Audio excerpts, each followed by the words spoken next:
আসসালামু আলাইকুম। আমি ইসমাইল হোসেন ব্রাহ্মণবাড়িয়া জেলা থেকে একজন রেজিস্টার্ড কমিউনিটি প্যারামেডিক হিসেবে নিয়মিত প্রাথমিক চিকিৎসা সেবা দিয়ে যাচ্ছি। চিকিৎসা ফাউন্ডেশন বাংলাদেশ প্রতিষ্ঠানের অধীনে MCH অর্থাৎ certificate in maternity and child health কোর্সটি ডাক্তার শরীফুল ইসলাম স্যারের অতি দক্ষতায় আমরা মাত্র 2 মাসের মধ্যে শেষ করতে পেরেছি। তাই আনন্দিত, কারণ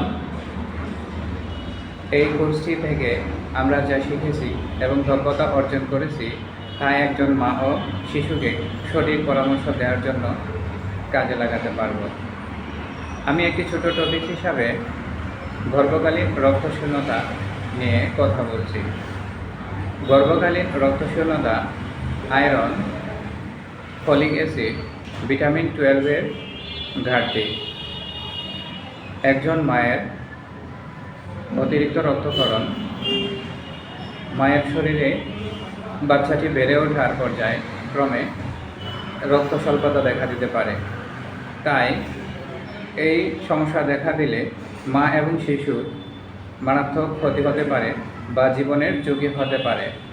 তাই এ থেকে প্রতিরোধের জন্য আয়রন, ফলিক অ্যাসিড এবং ভিটামিন 12 গ্রহণ করার জন্য আমরা পরামর্শ দিয়ে থাকি।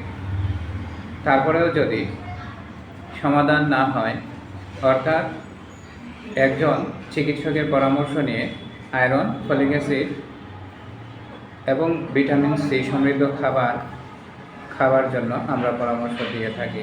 ধন্যবাদ।